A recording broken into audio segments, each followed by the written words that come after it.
Ó Mãe Santíssima, intercedei por nós para que possamos bem compreender os ensinamentos de vosso Divino Filho, nosso Senhor e Salvador Jesus Cristo, e as explicações dos pais da Igreja.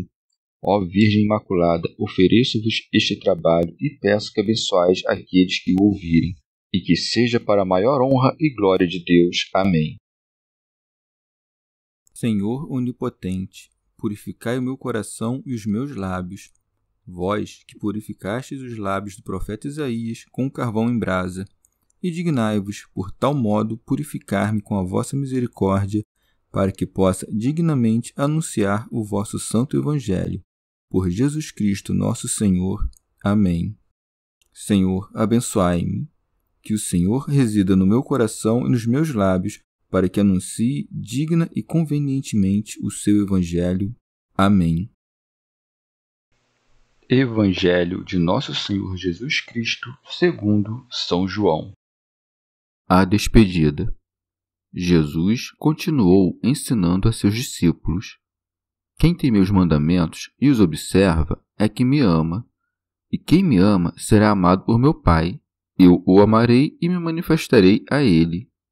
Judas, não Iscariotes, lhe diz: Senhor, por que te manifestarás a nós e não ao mundo? Respondeu-lhe Jesus: se alguém me ama, guardará minha palavra, e meu Pai o amará, e a ele viremos, e nele estabeleceremos morada. Quem não me ama, não guarda minhas palavras, e minha palavra não é minha, mas do Pai que me enviou. Essas coisas vos disse estando entre vós, mas o Paráclito, o Espírito Santo, que o Pai enviará em meu nome, vos ensinará tudo e vos recordará tudo o que vos disse. Comentários dos Pais da Igreja. Alcuíno. Pelo amor e pela observância de seus mandamentos é que se levará a cabo o que foi ensinado com ele, isto é, que ele esteja em nós e nós nele. E para deixar claro que é a todos, não somente aos discípulos, que foi prometida essa bem-aventurança, nosso Senhor acrescenta: quem tem meus mandamentos e os observa é que me ama. Santo Agostinho. Quem os retém na memória e os guarda na vida. Quem os retém na fala e os guarda nas obras. Quem os retém na atenção e os guarda na prática. Quem os retém na prática e os guarda na perseverança. Esse é quem me ama. Pela obra deve ser demonstrado o amor, para que não seja estéril a pronúncia dessas palavras. Teofilacto Diócrida. É como se dissesse: vós pensais que é a prova do vosso afeto que vos entristeçais por minha morte. Mas, para mim, o verdadeiro sinal de amor é guardar os meus mandamentos. Depois, mostra que privilégio desfruta quem o ama, acrescentando: e quem me ama será amado por meu Pai. Eu o amarei e me manifestarei a ele. Santo Agostinho. Mas, por que amarei como se não amasse já agora? Explica-o com o que segue: e me manifestarei a ele. Quer dizer, o amarei de tal forma que me manifestarei, dando-lhe como prêmio da fé a própria visão. É que, por ora, nosso Senhor nos ama para que creiamos, mais adiante para que vejamos, porque, por ora, também nós amamos crendo o que veremos, e mais adiante amaremos vendo o que tínhamos crido. Prometeu que haveria de mostrar-se aos que o amavam como um só Deus com o seu Pai, e não como foi visto neste mundo, corporalmente e pelos olhos dos maus. Teofilacto Diócrida. Ou ainda, Nosso Senhor, já que haveria de aparecer aos apóstolos após a ressurreição com um corpo mais representativo da divindade, predisse-lhes essas coisas para que não o tomassem então por espírito ou fantasma. E assim, quando o vissem, não desconfiassem dele, mas lembrassem que se manifestava a eles graças à observância de seus mandamentos, e por isso deveriam sempre perseverar na observância deles, para que jamais ele deixasse de se lhes manifestar. Santo Agostinho. Nosso Senhor disse: um pouco e já não me vereis, outra vez um pouco e ver-me-eis. Judas, não traidor chamado Iscariotes, mas aquele cuja epístola é lida nas escrituras canônicas pergunta o que quer ele dizer com isto. Senhor, por que te manifestarás a nós e não ao mundo? Nosso Senhor, em resposta, explica que se manifesta para os seus, não para os gentios e ímpios, porque os seus o amam, os outros não. Jesus então conclui: se alguém me ama, guardará minha palavra. São Gregório. Com efeito, a prova do amor são as obras. O amor de Deus nunca é ocioso. Opera coisas grandes se é amor. Se recusa operá-las, amor não é. Santo Agostinho. O amor separa os santos do mundo e faz habitar nas moradas concordes em que habitam o Pai e o Filho. Faz-lhes doar este amor a quem finalmente considerarão manifestar-se. Existe uma certa manifestação interior de Deus, da qual os ímpios desconhecem completamente, porque para eles não há manifestação de Deus Pai e do Espírito Santo. A do Filho poderia existir, mas na carne, que não é desse modo, nem poderia ser por muito tempo, mas por pouco tempo, e isso não para alegria, mas para condenação, não por recompensa, mas por punição. Então continua: e a eles viremos. Na verdade, eles vêm a nós se formos a eles. Eles vêm com a ajuda deles, nós com obediência. Eles vêm nos iluminando, nós contemplando-lhes.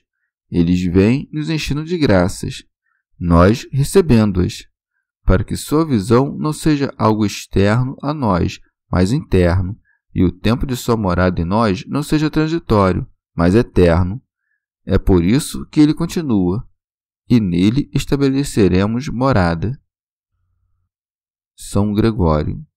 Deus desce aos corações de alguns, mas não faz ali sua morada, porque tais homens concebem, pela compunção, o temor de Deus, mas, chegando o tempo da tentação, esquecem-se até mesmo de ter se compungido, e assim voltam a cometer os pecados como se nunca os tivesse lastimado. Quem, pois, ama a Deus de verdade, ao seu coração vem o Senhor e faz ali sua morada, porque de tal forma este homem é adentrado pelo amor da divindade que, chegando o tempo da tentação, não se afasta dele.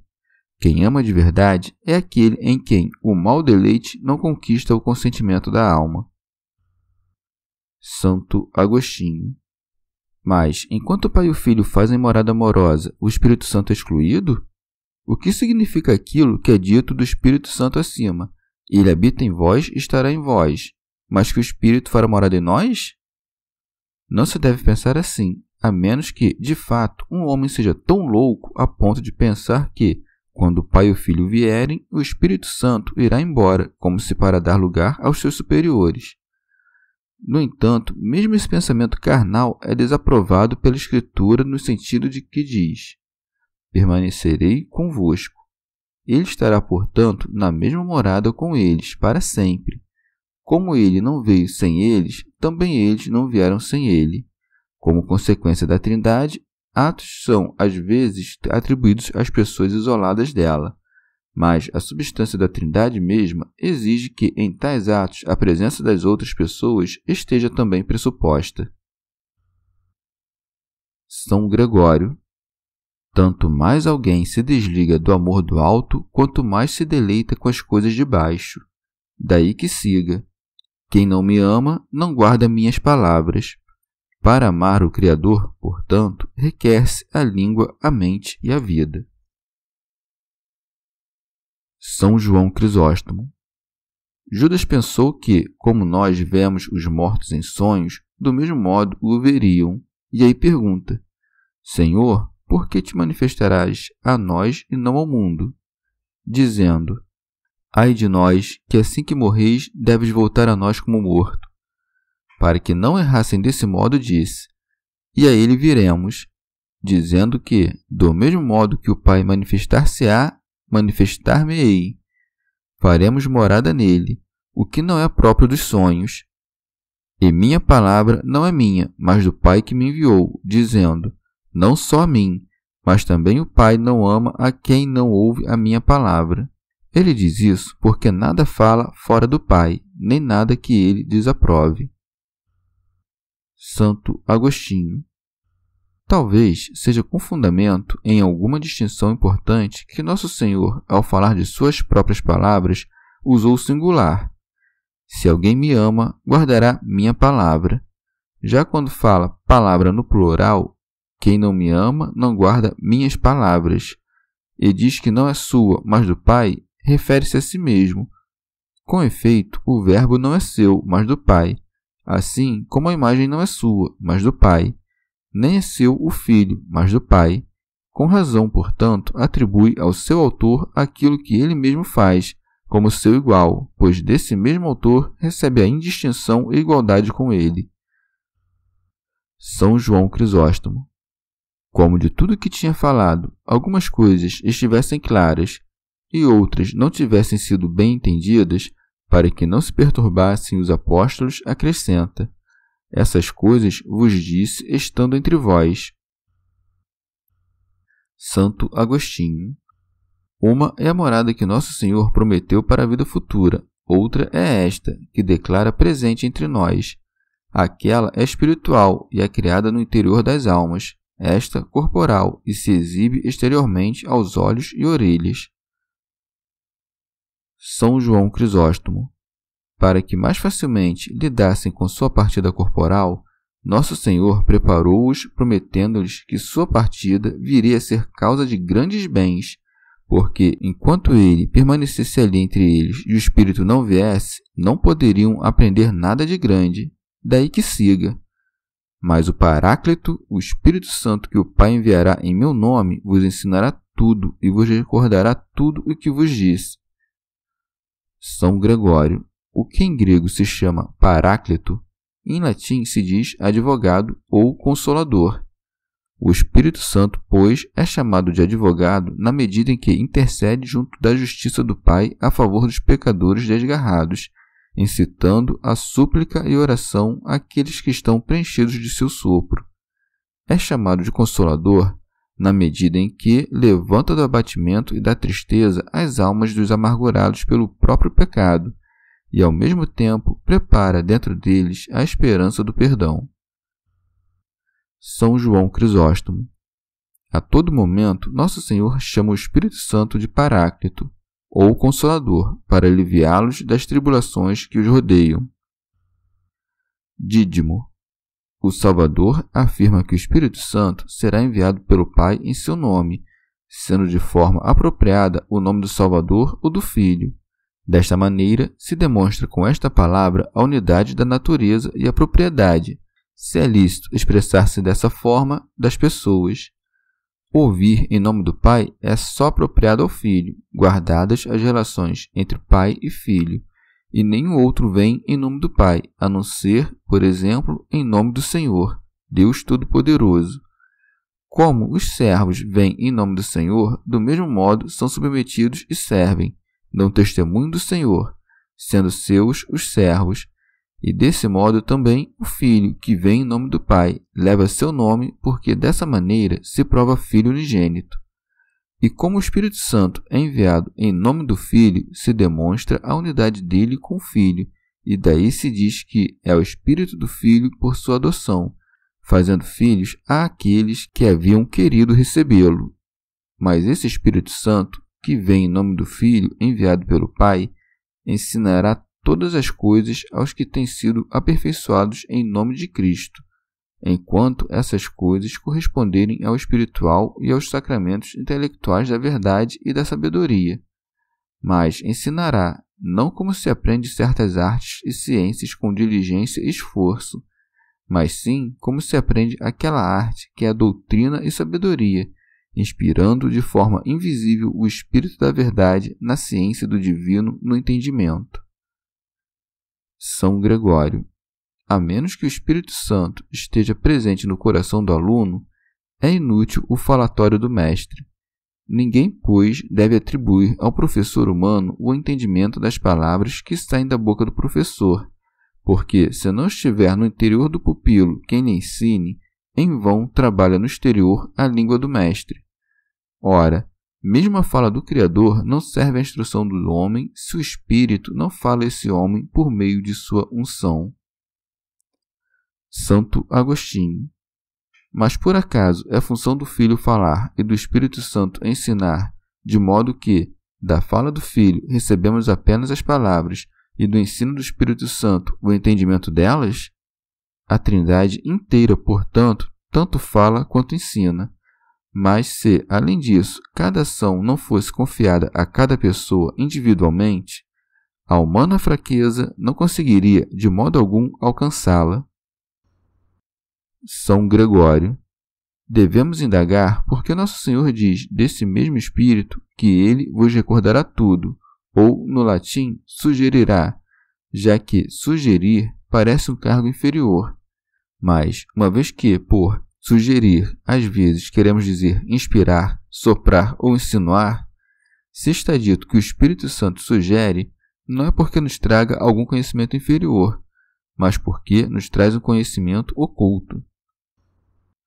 Santo Agostinho. O Paráclito, diz o Senhor, nos recordará, e aqui devemos entender também que somos ordenados a não esquecer que as advertências salutares, das quais Cristo nos recorda, dizem respeito à conservação da graça. Teofilacto Diócrida. O Espírito Santo, pois, ensinou e recordou. Ensinou tudo o que Cristo, com vistas à fraqueza deles, não lhes tivesse dito, e recordou-lhes tudo o que o Senhor dissera, mas que, ou por obscuridade ou por lentidão de entendimento, não conseguiram guardar na memória. Chegamos ao fim de mais um dia de comentários da Catena Áurea. Muito obrigado por ficarem até aqui, que Nossa Senhora derrame suas graças sobre nós e até amanhã.